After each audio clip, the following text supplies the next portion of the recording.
Comment gérer la concurrence lors des compétitions de danse? Mais avant ça, générique.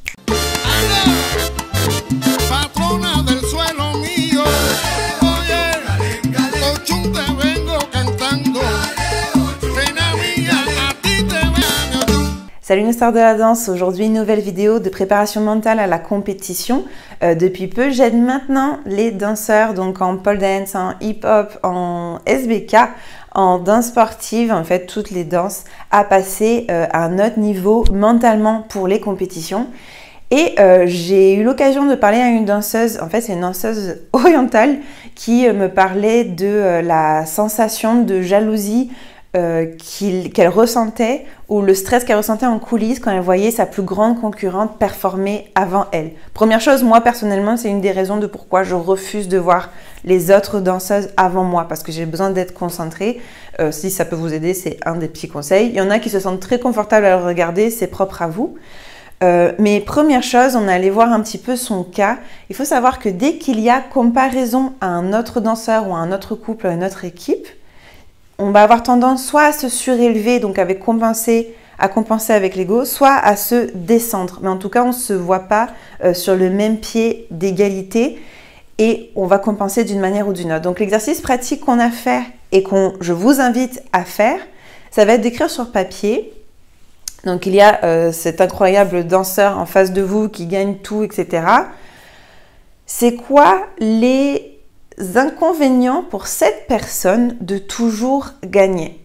Parce qu'en fait, on va enlever toute la perspective de « oh, c'est la meilleure, ça a l'air bien ce qu'elle a fait, est-ce que je vais être assez, etc. » On va switcher de perspective et on va aller voir, ok, c'est quoi les inconvénients pour elle de tout le temps gagner? C'est quoi les inconvénients pour elle de toujours être au top? Eh bien, les inconvénients, je peux vous en donner quelques-uns, mais allez les chercher ceux pour vous. Elle a beaucoup plus de pression, peut-être que le stress qu'elle ressent, vu que les juges sont encore plus sur ses côtes que quelqu'un d'autre, peut-être qu'elle va se louper un peu plus, peut-être que l'inconvénient qu'elle soit au top, c'est que justement, le jury va être encore plus exigeant avec elle naturellement, du coup peut-être qu'elle va être moins bien classée cette fois-là.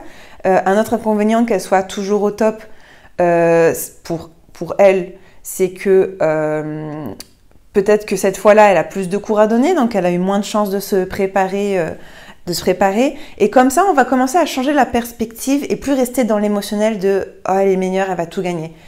Et on va compléter cette comparaison-là pour revenir en équilibre et plus ni se surélever par rapport à cette danseuse, ni à se sous-estimer. C'est quoi les bénéfices pour moi que cette danseuse elle soit tout le temps en train de gagner? Et bien les bénéfices pour moi qu'elle soit toujours en train de gagner, c'est que je peux m'entraîner, par exemple, à fond la caisse sans que les gens, justement, aient le regard sur moi, puisque personne ne m'attend. Je peux vraiment y aller à fond la caisse sans avoir le stress et la pression des autres.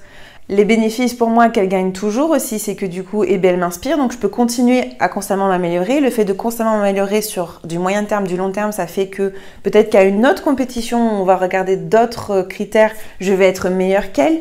Donc, aller renverser encore une fois, ne plus rester dans l'émotionnel de « oh purée, waouh, elle est juste géniale » et revenir sur un point neutre pour se reconcentrer à sa progression propre, en fait, de l'athlète.